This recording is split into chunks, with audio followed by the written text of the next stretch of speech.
Hi, my name is Chris Boyer, and I'm a graduate student at Azusa Pacific University. I'm here to share with you about my journey into becoming a teacher.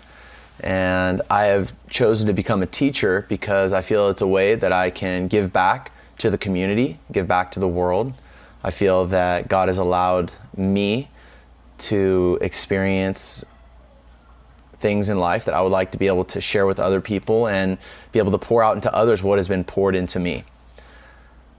I feel that teaching is a calling, perhaps more than some other fields, but I don't know that any career is not a calling, whether it's an engineer, a trash man, a sound engineer, anything that someone's doing, I would hope that it was a calling and something that they enjoyed to do through their gift set and through how it's rewarding to them. I feel that I would like to do and work in a career where you enjoy every day of your work. And if you enjoy every day that you're working, you never go to work a day in your life.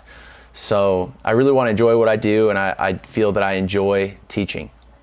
I've been called into teaching in a number of ways. I feel that it's been kind of like made evident to me that would be something that would be a really good fit for who I am, in a way that I can contribute, in a way that I feel rewarded and I feel that I'm significant and that I'm contributing.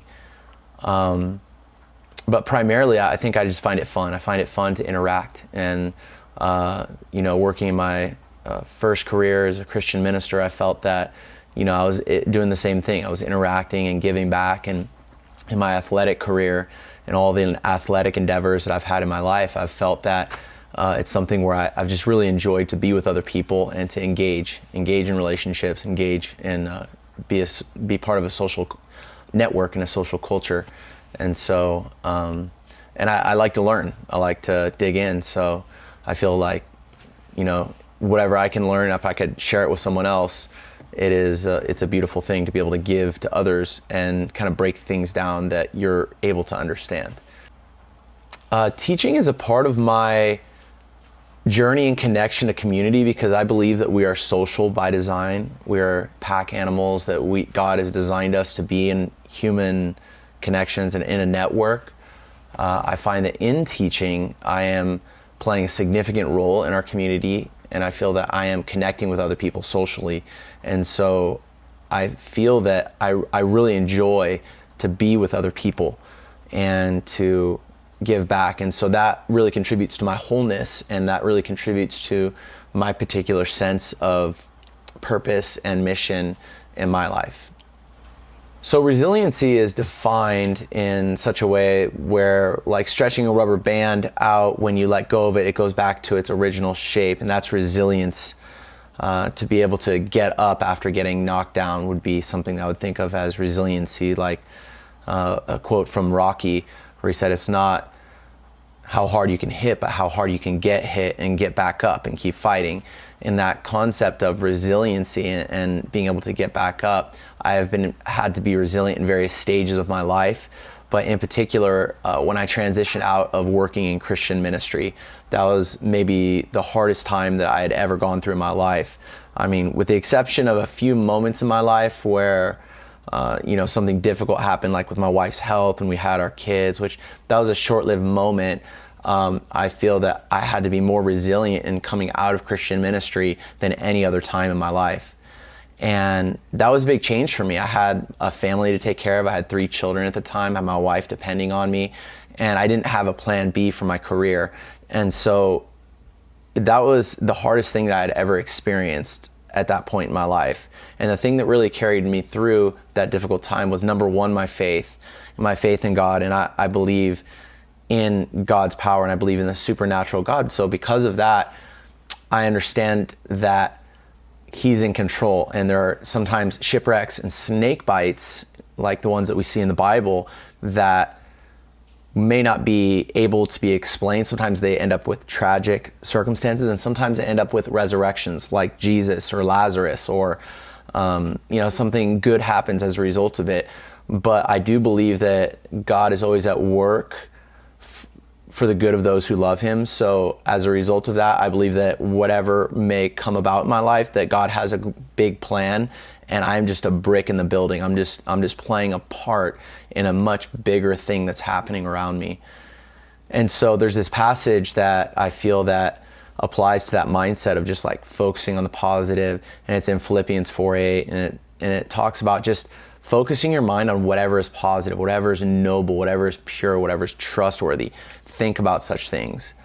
And I believe these things will guard your heart and mind in Christ Jesus. And so I feel that positive mindset, that faithful mindset, is what has really carried me through to help give me resiliency. But I feel that God has placed me and given me a hand of cards that's just so good. And even in difficult circumstances, it was really my family that carried me through, my relationships. And I have a very supportive and amazing wife, and she's with me, and she allows me to kind of, in sports talk, like take the shot and see how it goes, and pick up the ball and shoot again. And she was with me, and I felt really supported and not criticized by her. Not only that, as my kids have always just given me a lot of affirmation. And then I have an incredibly supportive set of parents, both my parents, my wife's parents, and then our brothers and sisters. So I just feel like I was blessed with a great family and a great circumstance. So that's really helped me have resiliency. But I believe that in the concept of resiliency, like going back to its original shape would be like you pull a rubber band out and then you let it go and it goes back to its original shape. I believe that the hard times that we go through as people under God's loving care, that we go through difficulties, and it's not just so that we can recover and get back to our original state, but that we would go through those things that we experience and we become more mature as a result of it. So going through it wouldn't just be resiliency to recover and to get back on your feet or back on track, but it would be now you're further down a road, or you're further down the road, as a more capable, more equipped, more competent individual, more experienced individual, more mature individual, that God has honed you and shaped you into the person that you will become, or that he is guiding you to become. So as a teacher, I know that I will have to demonstrate resiliency. And some of the ways that I know that I would have to experience or be able to develop an even greater degree of resiliency as I become a teacher is for me to understand that I'm going to fall flat on my face sometimes in the future. That as I deliver a lesson, as I am given a responsibility, there may be some ways that I fall short. And I always want to achieve at a high level. I want to be someone who does well at everything they do, that when I put my hand to the effort, that it's going to be done well, even if it's the first time I do it. And I know that's not always going to be the case, that I'm going to drop the ball, and that's going to happen. And I have to be willing and have a thick skin to the criticisms of my teaching, to being a good learner personally. As well as I know that not everyone's going to like me, and I do want to be liked. I do want approval of others, and as much as I don't like to admit that, I don't like to admit that I want to be liked. I really don't want to admit that, but I know that that's what I can want that. And if I want all the approval of all the parents on the team, if I want the approval of all the parents in the classroom, if I want the approval of all the administration and all the other teachers around me, it doesn't work that way. All the students. But I'm going to have to be able to cope with and deal with rejection, people who maybe don't like, who I am or what I represent or the direction that I'm going. And I have to be able to have resiliency to be able to stand up and work through that. So I think through failures and through approval, those are two ways that I'm going to have to be strong and to be able to have resiliency. In my future teaching career, I know that I need to thrive, not just survive. And resiliency is going to be important for me to be able to thrive. And in order to do so, I believe that what I need to do is be a continued learner. I have to continue learning, be willing to learn as much as I can from my experience, from other people who are around me, those who have come before me, even from the students who I'm leading, be able to learn as much as I can, be in my continued education. I need to have relationships that are going to be positive. I need to have positive relationships with people who can be mentors to me in the field of education. And I want to have a great network of relationships. I want to be a relationship builder as I go into schools and school settings of people who I can consider peers as educators. So those who I'm learning from and those who I'm standing shoulder to shoulder with, I feel like those relationships are going to be really important as I experience difficulty in the teaching field. And then lastly is just, I got to keep on keeping on. You know, not every day is going to be awesome, but if I have my faith and I have a positive mindset, if I have those relationships, I feel that I'm going to have to make a decision to keep on keeping on. And I think that that's going to be something that's going to help me not just maintain, but hopefully really progress and go forward down the road, becoming a better educator, becoming an exceptional educator. I was influenced to become a teacher because of my experience that I had in my past. I had the opportunity to be in Christian ministry, and I feel that leading Christian ministry led me to a point where I spent a lot of time communicating with others and trying to unpackage information and connect with other people and really help take them from point A to point B. As well as in my experience athletically, I had coaches who helped me to achieve things that I've achieved in my life. So it seems really natural to want to help other people and invest into them and carry them from point A to point B and seeing them progress in their own athletic endeavors. So academically, it's a natural progression because of my spiritual experience, my athletic experience, that I have an academic desire to communicate with people, because I feel like it's a people thing. It's not an information thing. It doesn't matter if it's chemistry, math, or music, art, whatever it might be. There is a connection there when you get a group of people together and everybody is going from point A, you know, and wherever they're at in their journey and their understanding of that particular topic or content, and then moving them to point B. And so I feel that God has really prepared me through my spiritual experiences and my athletic experiences to be able to translate that into my now academic experiences. We are in the greatest nation in the world. I feel America is the greatest nation in the history of the world. I feel very fortunate to live here. And I had the opportunity to live abroad for a couple of years in El Salvador. And while I lived there, I learned to appreciate more our educational system.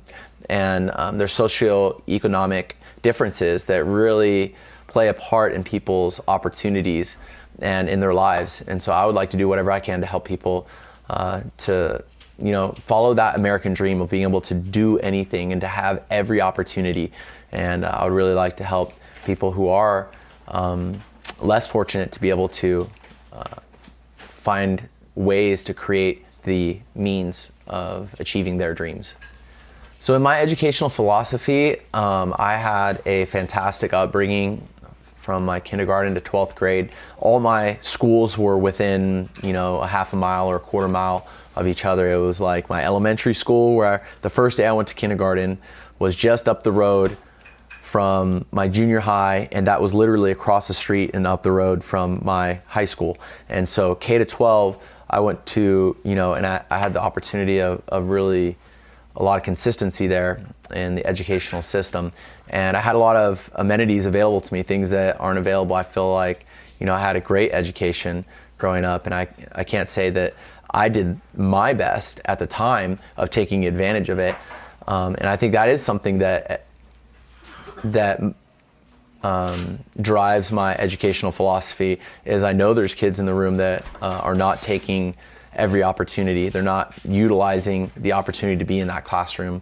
I know that, you know, I was easily distracted. I know that I was the kind of kid that, you know, might not want to be sitting in that classroom on any given day. And so I feel that gives me a particular ability to speak to and speak into the kids in the room that might seem a little antsy or might seem distracted or not want to be a part of, you know, whatever it is that we're trying to communicate. So I feel that when I'm communicating and in my philosophy, that I'm always communicating to those who might not want to be there that day or might not understand why they need to be learning what they're doing on that day. So I was blessed with the school system, and that led me into going to junior college, going to UC Irvine, and then after UC Irvine, now I have the opportunity to go to APU. And at APU, that's been just blowing my mind. It's just, my mind is just, I'm growing so much as a result of APU, because there are things that I had no idea about, and there are techniques, and I really enjoy learning about just strategies of communication and understanding the differentiation that needs to take place in class in order to reach all students in the classroom. And I enjoy analyzing in my field studies, just going out and being able to do fieldwork observations and see what's going on in practice. And sometimes the hardest classes that I sit in are the ones that I learn the most from, the ones that have the greatest trouble, whether it's a 4th grade classroom where a fight breaks out, or a mild to mod, a mod to severe special education class where, you know, I'm able to take notes and see all the things that I'm learning about differentiation and the practices and techniques, seeing them put into practice. That's been just, it's been amazing. So I'm super, super grateful. I feel fortunate to have the opportunity to be APU. I don't feel in any way that it's something that I've earned or deserve, but I'm going to work as hard as I can to make the most of the opportunity to be at APU. And thank you for listening to me on my journey into becoming a teacher. And I hope that some of the things that I said here today will inspire you, and it's something that can fuel your dreams in your educational pursuits.